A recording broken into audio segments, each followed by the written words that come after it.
By ನಮಸ್ತೆ. ಇದೊಂದು YouTube channel, ಜನರ ಅಭಿಪ್ರಾಯ ಮಾಡಿ ಪಾಯಿಂಟ್ ಆಫ್ ವ್ಯೂ ಶೇರ್ ಮಾಡ್ತೀರಾ. ಈಗ ಬಂದ್ಬಿಟ್ಟು DK ಶಿವಕುಮಾರ್ ಅವರು ಸೀಟಿಗೆ ಅಂತ ಬಂದವ್ರೆ. ಒಳ್ಳೇದಾನ, ಚೆನ್ನಾಗಿ ಸರ್. ಹೊಸಬ್ರು ಬರಬೇಕು, ಹೊಸತನ ತರಬೇಕು. ನೋಡೋದ ಈಗ ಮುಖ್ಯಮಂತ್ರಿ ಆಗಿದ್ದಾರೆ, ಅವರು ಒಳ್ಳೆ ಆಡಳಿತ ಮಾಡ್ತಾರೆ ಅಂತ ಅಂದ್ಕೊಂಡಿದ್ದೀವಿ. ನೋಡೋದ ಮುಂದೆ ಒಟ್ಟಿನಲ್ಲಿ ಪ್ರಜೆಗಳಿಗೆ ಈ ರಾಜ್ಯಕ್ಕೆ ಒಳ್ಳೇದಾಗಬೇಕು ಮತ್ತು ತೀರಾ ಬಡವರಿರೋರಿಗೆ ತುಂಬ ಹೆಲ್ಪ್ ಆಗಬೇಕು. ದುಡ್ಡಿರೋರಿಗೆ ಆದ್ಯತೆ ಕೊಡಬಾರ್ದು. ಸರಿ, ನೀವು ಹೇಳ್ತಾ ಇರೋದು. ಬಟ್ ಅವರೇನೆ ಅಷ್ಟೊಂದು ಸಂಪಾದನೆ ಮಾಡವ್ರೆ.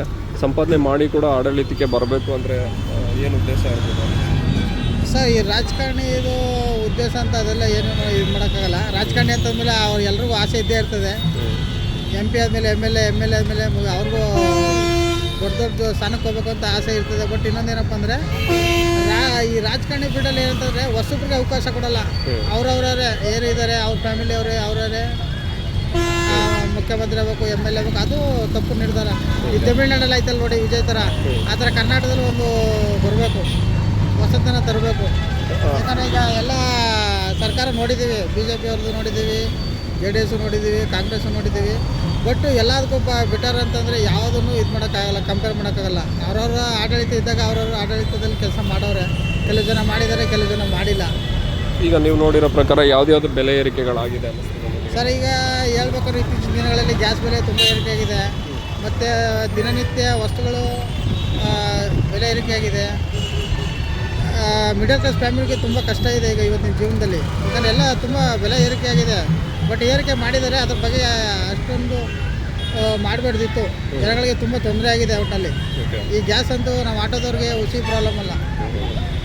ಇದಕ್ಕಿದ್ದಾಗಲೇ ಸಡನ್ಲಿ 10 ರೂಪಾಯಿ ರೇಜ್ ಮಾಡಿಬಿಟ್ಟಿದ್ದಾರೆ. ಎಲ್ಲಿಂದ ಮಾಡ್ತಾರೆ? ಮತ್ತು ಸರಿಯಾಗಿ ಡಿಸ್ಟ್ರಿಬ್ಯೂಷನು ಆಗೋಲ್ಲ. ಬೆಲೆ ಏರಿಕೆ ಆದರೂ ಪರವಾಗಿಲ್ಲ, ಬಟ್ ಡಿಸ್ಟ್ರಿಬ್ಯೂಷನು ಆಗ್ತಾಯಿಲ್ಲ. ಈಗ ಓಲಾ ಊಬರ್ ಎಲ್ಲ ಬಂದ್ಬಿಟ್ಟಿದೆ, ಅದರಿಂದ ಏನಾದರೂ ಸರ್? ಹೌದು ಸರ್, ಅದರಿಂದನೂ ತುಂಬ ಬರ್ತಾ ಇದೆ. ಈ ಕೋರ್ಟು ಆದೇಶ ಕೊಟ್ಬಿಟ್ಟು ತುಂಬ ಪ್ರಾಬ್ಲಮ್ ಆಗಿಬಿಟ್ಟಿದೆ. ಈ ಬೈಕ್ ರ್ಯಾಪಿಡೋ ಎಲ್ಲ ಕೊಟ್ಬಿಟ್ಟಿದ್ದಾರಲ್ಲ, ಈ ಆಟೋ ಸ್ವಲ್ಪ ಕಡಿಮೆ ಆಗಿಬಿಟ್ಟಿದೆ, ಜನ ಬರೋದೇ. ಅದ್ರ ಜೊತೆ ಫ್ರೀ ಬಸ್ ಇದೆ ಆಟೋದವ್ರು. ಈಗ ಕಾಲೇಜಲ್ಲಿ ಓದೋ ಹುಡುಗರಿಗೆಲ್ಲ, ಕಷ್ಟಪಡೋ ಹುಡುಗರಿಗೆಲ್ಲ ರ್ಯಾಪಿಡೋ ಎಲ್ಲ ಮಾಡಿಕೊಂಡು ಬದುಕ್ಬೋದು ಅಂತೆಲ್ಲ ಹೇಳಿಕೆಗಳು ಕೊಟ್ಟಿರ್ಬೋದು. ಮೇ ಬಿ ಅದರಿಂದನೂ ಅದೇ ಸರ್ ಮಾಡಬಾರ್ದು ಅಂತ ಹೇಳಲ್ಲ. ಬಟ್ ಆಟೋಗೂ ಅಷ್ಟು ಅನುಕೂಲ ಆಗೋಷ್ಟು ಕೊಡ್ಬೇಕು ಅವರು. ನಾವು ಮಾಡಬೇಡಿ ಅಂತ ಹೇಳ್ತಿಲ್ಲ, ಮಾಡಲಿ, ಅವರು ಮಾಡಲಿ, ಅವರು ಜೀವನ ಮಾಡಲಿ. ಅವ್ರಿಗೂ ಏನೇನು ಇರ್ತದೆ ಮಿಡಲ್ ಕ್ಲಾಸ್ ಫ್ಯಾಮಿಲಿ ಅಂತ ಅಂದಮೇಲೆ ಏನೂ ಮಾಡೋಕ್ಕಾಗಲ್ಲ. ಈಗ ಎಲ್ಲ ಕಡೆ ಕೆಲಸ ಸಿಗಲ್ಲ. ಬಟ್ ನಾವು ಹೇಳ್ತೀವಿ ಅಂತಂದರೆ ಎಲ್ಲರಿಗೂ ಅನುಕೂಲ ಆಗಬೇಕು, ಒಬ್ಬರಿಗೆ ಅನುಕೂಲ. ಈಗ ನೋಡಿ, ರ್ಯಾಪಿಡೋಯಿಂದ ಎಷ್ಟು ಪ್ರಾಬ್ಲಮ್ ಇದೆ ಗೊತ್ತಾ, ಆಟೋದವ್ರಿಗೆ ತುಂಬ ಕಷ್ಟ ಇದೆ.